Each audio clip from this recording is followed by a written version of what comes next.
Last week on my Instagram story, I asked you guys to send me questions on my email, whether it's questions about relationship problems, life problems, anything you want to ask me, I'm gonna answer it in a video. If this goes well and if you like it, maybe I'll make this a series. I don't know. I actually don't know what to call this series yet. And if you can come up with a clever name for this series, please comment down below because I actually have no idea what to call this. Anyway, let's get to the first question. Hi Susan, I'm a fan of your long distance relationship as I'm in long distance relationship. But we were from same country but different states. Met once for not more than half day. We love each other, but he is an introvert, not much expressive.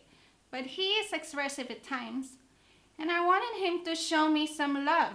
But I never forced him. He gets angry for small issues and he don't want to solve if we get problems in relationship.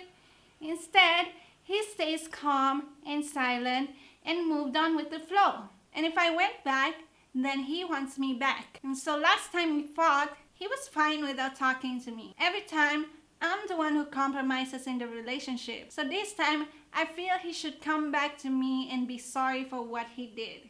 Is this wrong or right? Or should I go back again? I don't have any ego or anger issues. I'm fine talking to him back again as he is more important to me. Suggest me something, what I have to do. Thank you, Susan. Look, I'm sorry to tell you this, but if someone doesn't talk to you, that's barely a relationship, girl. Being an introvert is not an excuse to ignore you as his girlfriend. I've met a lot of introverts, and they're the most loving and caring people I've known in my life. I'm sorry I may not be understanding your question right, but I guess you two are in a fight, and you're always the one who wants to apologize instead of him. You're the one who's willing to solve the problems, and he doesn't care as much about solving it. So now you're thinking if you should just go talk to him again. And honestly, if you're gonna talk to him again, I'm not gonna stop you. But I want you to realize that if you're frustrated now, you will be frustrated again. This will happen again and again and again and again as long as you're dating him, unless you do something about it. Communicate. Communicate with how you feel towards his behaviors. Tell him that you want more love from him, like you said. Tell him that you want to solve your problems together. Now, I don't know him like you do, but if you feel like your emotional needs can't be fulfilled, then that's not a healthy relationship for you. You deserve someone who puts his feeling before his ego, who thinks you're so much bigger in his life than the problem that you guys are having, who's willing to show you how important you are in his life, who won't feel peace because he has hurt you and he wants to make it up as soon as possible. I don't want to just say go talk to him right now.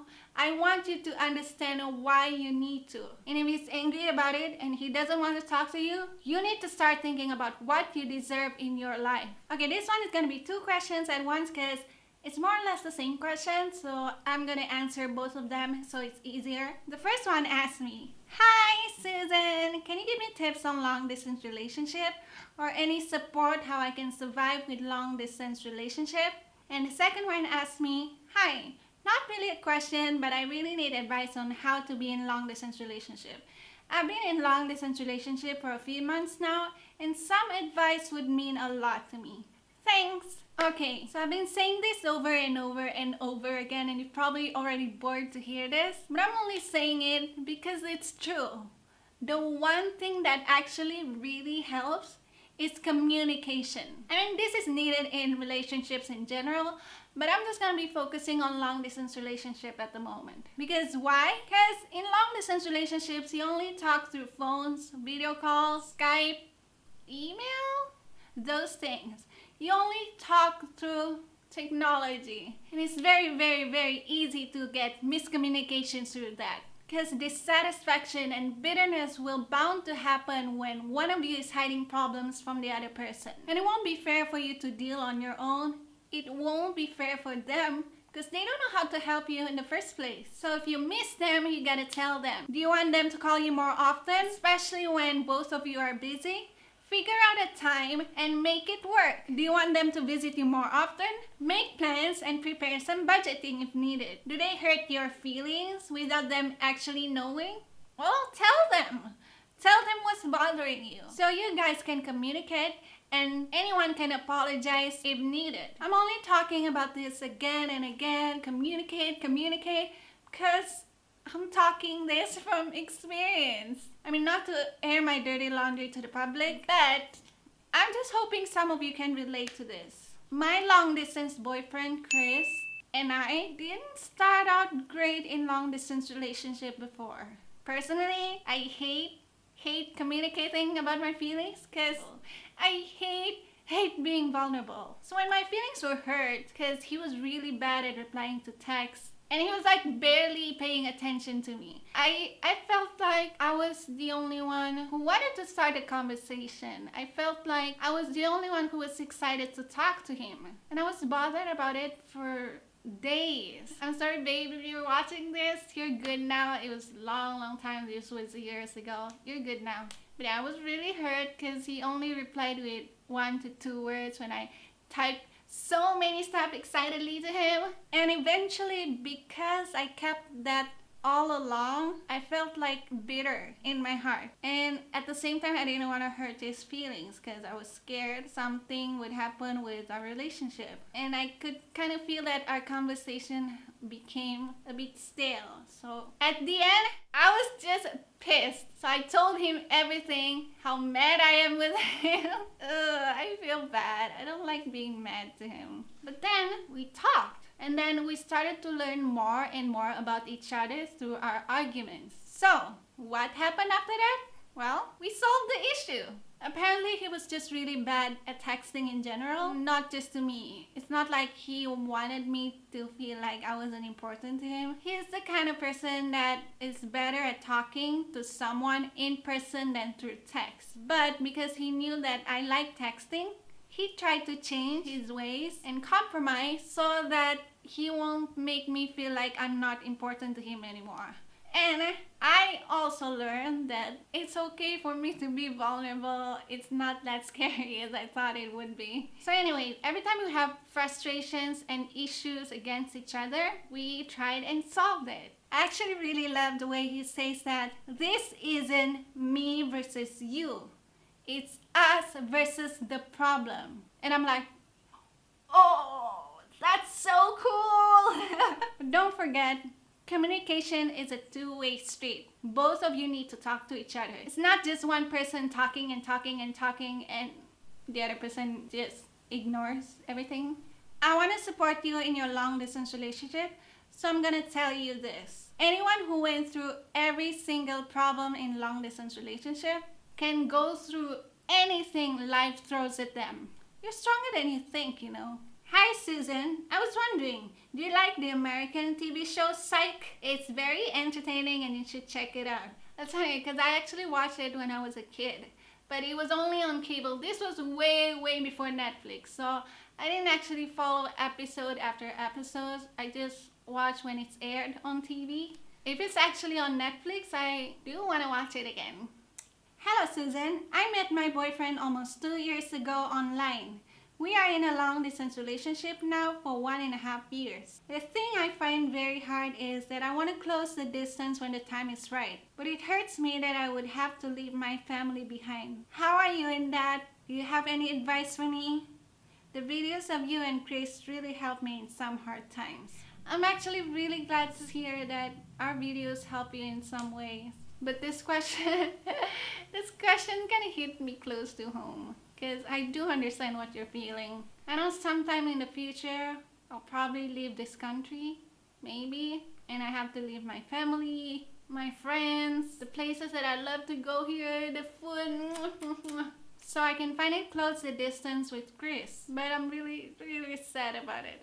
I'm sorry I don't have any advice to help you get through this. But I do know that if you're willing to go that far to close the distance, then that makes you know it's gonna worth it. Please stay strong. I'm right here with you.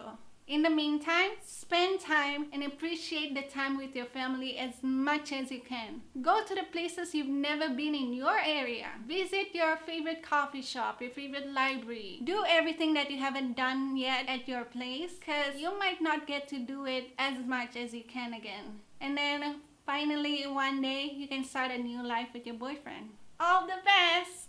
Dear Susan, okay, this is a lot of questions. Fine, I'll go through it one by one. What's the lamest superpower? The ability to win an argument only to someone who won't admit that you're right. What's one thing women do that annoys you? Being prettier than me. And one thing men do that annoys you? Existing. What would you do if money wasn't an issue? Okay, first of all, actually getting enough sleep. And I want to make art that I actually want to do, not for commission for someone else. I don't want to do it just for the money. And then the most important thing, fly to Chris, get married. And is there a way we can make money less of an issue for you? Like perhaps a way to commission some of your beautiful art? Thank you for asking. Okay, to make money less of an issue for me, there's a few steps that you can help me. Number one, I actually am selling prints of my art on my website. So go check it out on here or I'll put it in the description below. You can buy framed prints, canvas prints, or even a printed mug. My drawing on the mug, it's so cute. I'll put the link on the description below. Go check it. Number two, yes, I'm doing art commission. You can also check all the info in the description below. You can email me or DM me on my art Instagram if you're interested with it. Number three, watch my videos, subscribe, share it to all your friends, turn on the notification bell below. And number four, here's my PayPal if you're feeling generous. And those are the questions for this video. Thank you for doing this with me. If you want to ask me more questions, you can email me on here. And if I actually have more and if you actually enjoy this, maybe this will turn into a series. Again, I need help with the name. My idea right now is probably Ask San Ray, because I checked Ask Susan belongs to someone else, Ask Susan Raymond belongs to someone else, Ask San belongs to someone else too, except Ask San Ray. I guess hashtag Ask San Ray will work, but I don't know. Do you have any more ideas? Okay, that's all. Bye. Subscribe. Go like my video. Leave a comment. Peace. Whatever. Yeah. Bye.